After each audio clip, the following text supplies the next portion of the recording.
And of course, the most asked question I always get, drum roll please. I'm sure you all know this. I'm sure you all know this.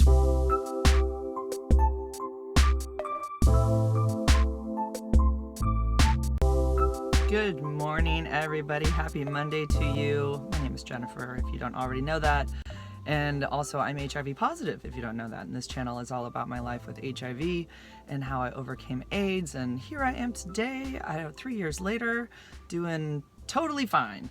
And I wanted to just do a little update on my shooting video that I did. It's been a couple weeks, so I had some questions that came about after I did my video. Oh my gosh, but before that, I just went to take Finn, he's back here in the back, to get his nails trimmed. I do that like once a month at this local Tractor Supply place. And anyways, before I went, I don't know, it's probably an hour before I went, I took 2 different pills for my neck thing that's happening here. If you've watched my videos, you'll know that I had a snowboarding injury. It looks like it could be a herniated disc. We're still I'm waiting to hear from the doctor. He has the MRI, but anyways, they've been giving me, and it hurts right now. Like it just flared up. I'm on gabapentin, which is hard to say, gabapentin, and naproxen. Those are 2 of the things. So I took those, 1 of each this morning when I got up, because I slept 11 hours last night. It was awesome. I'm on spring break right now. And I got up and I wanted to take them before the pain started, because I slept really well and there wasn't any pain when I woke up. But it doesn't typically happen until I'm up and around, because there's like, I think the bone is pushing together, and then that's pushing on the nerve. So, but when I'm sleeping, it's able to like release. Anyway, so I take those and I go to the Tractor Supply place with Finn, and I'm standing in line, and everybody's in line for a nail trim, and that's like, 20 nails per dog, and they're clipping each nail and then grinding them down. This all takes a while. And I'm standing there, all of a sudden I'm like, I don't feel very good. I'm like, maybe it's just from standing here, and I'm looking at like these piles of it's like fertilizer that are piled up, and I'm like, I kind of want to sit on them, but there's other people in line, and I feel weird, like just all of a sudden sitting down when everybody else is standing up. And there's people in line that are clearly way older than me, and they're all standing up, so why should I need to sit down? So I'm standing there, I'm like, okay, I'm feeling a little queasy, but it's fine, it'll pass. 10 minutes later, I'm full blown, like the nausea has completely overwhelmed me, and I'm like, oh, I gotta get out of here. Like I gotta leave right now. So I was like second in line, and it's, I'd been waiting for a good 20 minutes. So I tell the lady, I just walk, it's so embarrassing. I'm like with the dog, and I said, I have to leave, I don't feel good. And so I walk out, and I'm looking at the bushes, which are all like super low to the ground. And I knew it was just, I was going to start dry heaving. And God, it's the worst feeling. I live about 5 minutes from there, and I'm like, I felt like I needed to lay down, and like I was turning white. I had like all the blood had drained from my face, got that cold chill at my back. The dry heaves were already like just right here, like I couldn't even stop it. And I got in my car, and I'm like, I'm just gonna try to drive home. So I raced home, and I'm thinking, oh my God, if I get to this light and I start dry heaving, I might like lose control of myself, and oh my God, people are gonna be beeping at me and wanting me to move, and I can't like move right now. So thankfully I made it through the light that turned red on me. Oh God, I was like, oh my God, please don't turn red, but it did. So then I get home, and I race inside, and I was sick for like 5 minutes, and there's like nothing even coming out. I'm just like going through the motions, and it's awful. I laid down, and I felt like all of the blood kind of come back to my head. It's crazy. So I ran back down there and got my dog's nails trimmed. I was the very last person to stand in line. They're all, how are you feeling? I'm like, much better. Thank you for asking. It's very embarrassing. So anyways, being human sometimes, just things happen. So, okay, back to the shooting. So there was questions that I forgot to answer. And first of all, I thought I would share that 1 week, 3 months prior to my shooting, my mom's father had passed away. 1 week before my shooting, I had just attended my dad's father's funeral. And so this is 1 week before I was shot. That's my dad next to me. That's me right there. That's my grandma who had lost her husband. That's my brother. That's my sister. That's her daughter, Nicole. And that's my mom. So that was 1 week before I was shot. That's kind of what I looked like then. This was my boyfriend at the time. His name was Scott. He was like a year younger than me. He was a golfer. We kind of had a silly relationship for about a year. Anyways, I don't think he knew how to handle what happened to me at all. He was kind of like shy and overwhelmed by all of it. Remember, he just like didn't want to talk about it even after it happened. He was just kind of like, whatever. So, okay, these are the questions, and I'm going to go down from, there's 8 of them, and I'll get down to the one that's asked the most last. You have to wait for this one. Okay, number 8. Did you find religion or God after you were shot? And the answer to that is no, I did not. I'm sorry. I'm certain that some people don't understand like why that didn't happen. I didn't grow up a religious person. It's not something that was in my family. I'm going to do another video on just religion alone and how it affected me as a kid, and how I did find it for a while after I had kids. I was involved in a church for a couple years, but after I was shot, I didn't feel any urgency to start reading a Bible or go to church or give a confession or anything like that. It just it didn't come to me. Someone asked if the bullet malfunctioned. I believe it did, because I think with the 38 hollow tip, it's supposed to blossom open and create a huge hole out the back. And I think because he was so close to me, that there just wasn't enough time for that bullet to really do what it was supposed to do. So it just flowered out like in 2 little spots. Well, I can show you again. So I've got my little bullet box right here that I've kept for, I don't know, the last 28 years.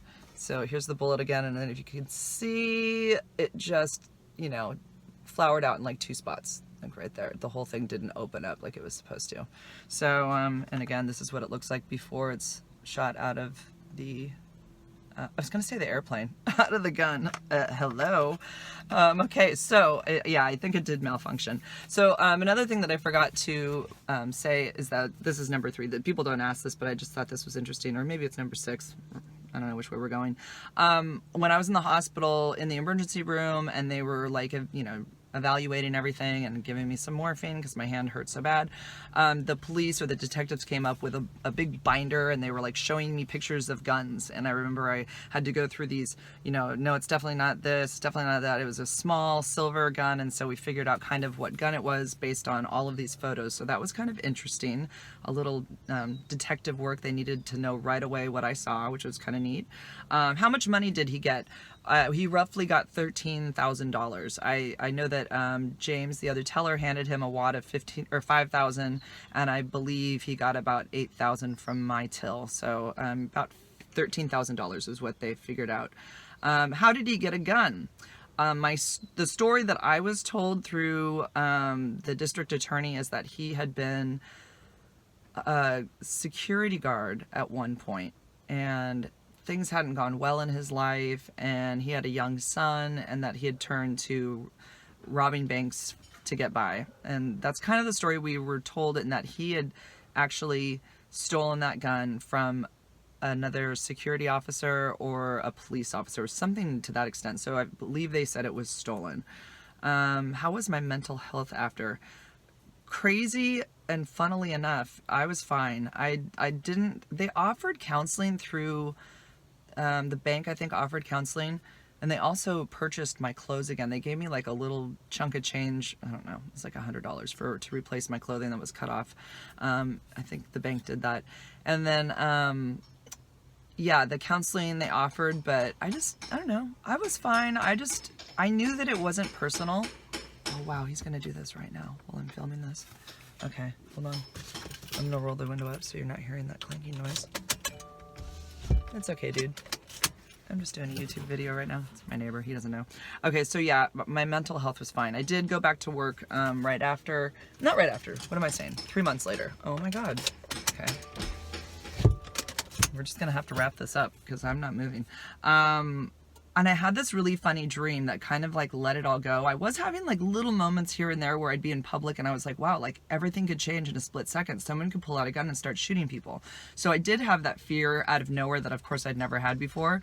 But I had this really weird dream that he had come into our bank and that I could see him, although we didn't have windows all the way around this bank, but I dreamt in my dream that I could see him walking all the way through, coming into our bank again with a gun, and that he started shooting, and I worked with this lady named Priscilla who had she used to wear her hair up really high like in a bun, and I remember seeing the bullet go like through like a cartoon going through her hair, and like that was kind of funny. And then I I shot at him and I shot him, but it didn't it wasn't bloody or anything really graphic, but I stopped something. And I don't know, but I feel like in that moment in my dream, I gained control of the situation. And then all of those feelings that I'd have here and there out in public went away. So I'm sure it's related and kind of interesting. So yeah, I didn't have any issues after that. And I really do truly believe that it was because he wasn't coming there for me personally. It was just, it was so random. And of course, the most asked question I always get, and I unfortunately don't have the answer for this. Drum roll, please. I'm sure you all know this. Why the hell did he shoot me? Why did he shoot me? I have absolutely no idea why he shot me, because I was doing everything he asked. My hands were in full sight. I didn't do anything that he wasn't asking me to do. I very quickly put the key in the drawer to open it up. I didn't ask any questions. It was like, well, of course, I will give you what you want. You have a gun on me. Yeah, I'm not going to question this in any way. So it doesn't make any sense why he shot me. But he didn't flinch at all. It was like he was very calm after he'd shot me and just said, be calm. Just give me your money. It was like, it didn't seem to affect him that he had shot me. He didn't freak out in any way. He was very calm after that. And I just kept saying, please don't shoot me again, as I was giving him the money because it hurt so bad. And I didn't understand really what was happening. I don't know why you even did that. I didn't do anything to provoke it. So all I've ever come up with is that he possibly had the gun, or I don't know anything about guns, but that you can have it maybe set in a position where it's very sensitive and then it just goes off because he touched it or pulled back just a little bit. That's what I've always thought, because there was no reason to shoot me. I was doing everything he asked. I want to make sure everybody can see my shirt. U equals U, undetectable equals untransmittable. Don't forget, when you're a person living with HIV and you take your medication every day and you become undetectable, you can no longer transmit the virus. That goes for everybody, men and women. Okay, so anyways, yeah, I don't think that he did it on purpose. And so in that way, psychologically, it made it much easier to get through the whole experience. But it was traumatic. I mean, yeah, it was like one of those very surreal, crazy, why is this happening? And in the moment, it's all just super crazy and weird. Yeah, it was super weird. And oh yeah, and I did try to contact him. I wrote to him when my channel was really new, and because I had always kind of wanted to. People tell you not to. But I did have those questions, and, he'd basically been in jail the whole time I was out having a life and, having kids, finish going to college and marriage and divorce and getting HIV and all of this. So I did reach out to him just to ask him, why, if he remembered why he did it, but I never heard a response. So I don't even know that the letter ever made it to him. I never got a response in any way from any facility. I think I sent it to the right place, and yeah, so that's it. That's where it ends. That's the end of my shooting. Of course, if you have any more questions, ask and put them in the comments. So that is all for now. I hope you guys have a good week. I'm off this week. It's spring break, and I'm going to be just busy. I'm actually going to be on Hangouts. I'm going to try to get that all figured out on YouTube and start interviewing some people that are HIV positive, put that on my channel, and I'm going to do a little crash run today with Eric in Quebec, because he's back home, and see if we can get that to work out. So I'm crossing my fingers. It shouldn't be that hard. I'm pretty technologically savvy. I think I can handle it. So, okay, guys, please comment, like, and subscribe, and check out my links in the description. And if you'd like to support this channel, please do. The link for that is in the description as well. And that's it. I'm boiling in my car. My neighbor's still hammering away. What is he doing over here? He is fixing things. He's really got a lot of stuff out. I'm not sure what he's doing, but anyways, hopefully that banging wasn't too annoying. Okay, guys, have a great Monday, and I will see you all soon. Thanks for all of you that hang out on my lives, getting to know so many nice people, and it's really fun, and it's, fun to know everybody by name and kind of know their personality already, and know kind of what they like and don't like and what they bring to the table. It's really fun. So thanks for being there for me, you guys. All right, see ya. Bye.